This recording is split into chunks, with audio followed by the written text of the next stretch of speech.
અમને જાણકારી મળી છે કે તમને આમ આદમી પાર્ટી દ્વારા દાંતા વિધાનસભા પ્રભારી તરીકે નિમણૂક થઈ છે અને એ પ્રભારી તરીકે તમે તમારી સેવા પૂરી કરવા માટે અત્યારે દાંતા વિધાનસભાની અંદર ડોર ટુ ડોર પ્રોગ્રામ પણ કરી રહ્યા છો.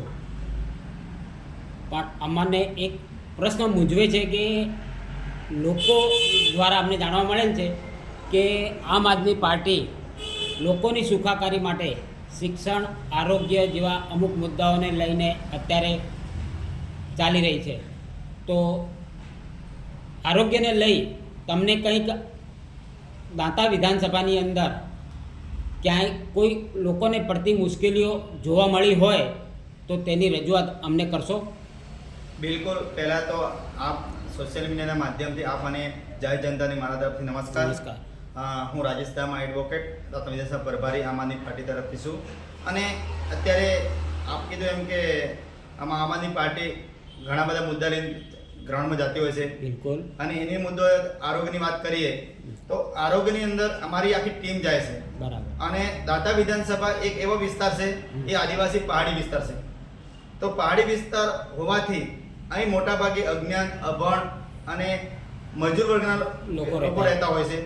તો એની અંદર ખરેખર આરોગ્યની વાત કરીએ ત્યારે અમીરગઢની અંદર 8 PHC સેન્ટર આવેલા છે, 3 CHC સેન્ટર આવેલા છે અને દાંતાની અંદર પણ 8 જેટલા PHC સેન્ટર આવેલા છે અને સબ સેન્ટરો આવેલા છે. તો સબ સેન્ટર અને PHC સેન્ટર ખાલી ફક્ત ને ફક્ત શોભાના છે એવું અમને જાહેર જનતા જોડે જાણવા મળ્યું. જાહેર જનતા કહેતી હોય છે કે અમારે ઇમરજન્સી ખાસ ડિલિવરી જેવો ટાઈમ હોય એવા ટાઈમે અમારા ગામડાની અંદર રોડ રસ્તાના અભાવના લીધે 108 ગાડી પણ નહીં આપતું. અમુક ગામડા એવા છે કે આજની આઝાદીના 78 વર્ષ થઈ ગયા તેઓ રોડ નથી. વચ્ચે જ્યારે ચોમાસાની સિઝન ચાલતી હોય ત્યારે નદી નાળા હોય તો એ નદી નાળા પણ બનેલા નથી. તો સરકાર કહે કે સૌનો સાથ સૌનો વિકાસ, સૌનો સાથ સૌનો વિકાસ ગામડામાં નથી. એટલા માટે ત્યાં આરોગ્યની સેવા પૂરેપૂરી મળી નથી અને જે PHC સેન્ટરની અંદર ડિલિવરી થતી નથી. ખાલી ફક્ત ને ફક્ત કાગળ ઉપર રેકર્ડ બતાવવામાં આવે છે.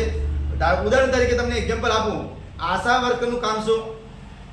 ગામડામાં ફિલ્ડ વર્ક કરે, મહિના કેટલા માતાઓના મહિના ચાલે છે અને કેટલી ડિલિવરી થવાની છે. જ્યારે રેકર્ડમાં સરકારી લિસ્ટમાં આવે છે, જ્યારે ડિલિવરી થતી હોય ત્યારે ગવર્મેન્ટની ડિલિવરી નહીં થતી, એ પ્રાઇવેટમાં થાય છે. બિલકુલ. તો પ્રાઇવેટમાં શા માટે? જો સરકાર કરોડોનો ખર્ચો ગરીબ જનતા માટે કરતી હોય તો સરકારી દવાખાનામાં એનો લાભ મળવો જોઈએ. અને એક બીજું મેં જાણવા મળ્યું કે સાહેબ અમારા ઘરે આશાવાળી જ્યારે આવતી હોય છે ત્યારે બાળક માના પેટમાં 1 મહિનો રહે, ગર્ભ રહે ત્યારથી મળીને નામાંકન થતું હોય છે. અને બાળક જન્મે અને ન મરે ત્યાં સુધી સુધીની સરકારમાંથી દર વર્ષે કરોડોની ગ્રાન્ટ આવે. તો ખરેખર ગરીબ જનતા કહે કે અમને સરકારી દવાખાનામાં દવા થતી નથી, અમારે ઇમરજન્સીમાં દવા નથી થતી. તો શું એ લાખો કરોડોની ગ્રાન્ટ કઈ જગ્યાએ જાય છે? એ દવા શું કરવામાં આવે છે? તો ખરેખર અમે પોતે કાર્યકર્તા તરીકે અમે ચિંતન કરીએ છીએ કે ખરેખર આ લાભ નથી મળતો.